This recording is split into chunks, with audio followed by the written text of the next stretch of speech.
If you think that life is unaffordable right now, buckle up, because the next 5 years are going to get really, really bad if we don't do something right now. The biggest conspiracy in human history is playing out right in front of our faces, and we're not doing anything about it. In fact, we're paying for it.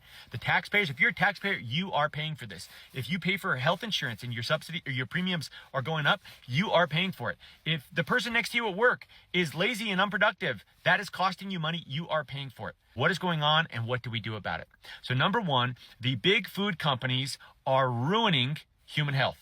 The same guys that make potato chips, make Pizza Hut, make Mountain Dew, it's all the same group of companies. And these companies are they're engineering what is called ultra-processed food. This is hyper palatable. That means tasty and addictive food that is irresistible, that we are lining up to pay for, even though that food is leading us to our graves. What they do is they take some refined sugar, they take some fat, some seed oil, some salt, they put it all together to create a food that people cannot say no to.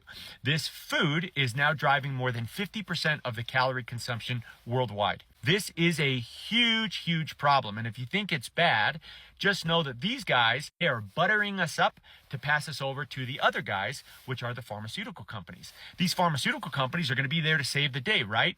Wrong. None of their solutions actually cure the problem.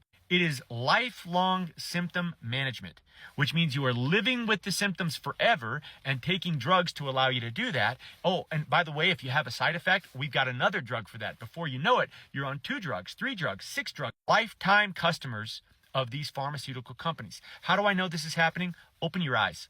Go watch TV. The first commercial is about food. The next one's about pharma. The third commercial is back to food again. The fourth one back to pharma. Okay? If you look online, the public discourse on this is horrendous. It's all about how, obesity is a genetic disease. Get out of here. Or it's about you're the problem. You need to just, eat less and move more. Listen, I learned a long time ago that if one kid is failing the class, that kid may have an individual problem.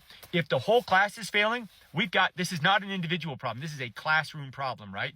It is the food and the pharma rinse repeat cycle that is the problem. The experts that are shaping the guidelines on this are on the take from either the food companies or the pharma companies. And don't expect the government or the media to save us, because their campaigns are bankrolled by these companies, right? So here's what we have to do about it. We have to get back to real food. Eat real food. Eat the food that existed 50 years ago, 100 years ago, and the problems start to disappear. Eat real food, get real sleep, and don't fall in to this cycle of big food, big pharma, rinse, repeat. It's the only way to save the rising costs that everybody's dealing with day to day. We have to get healthy. We have to take the power back.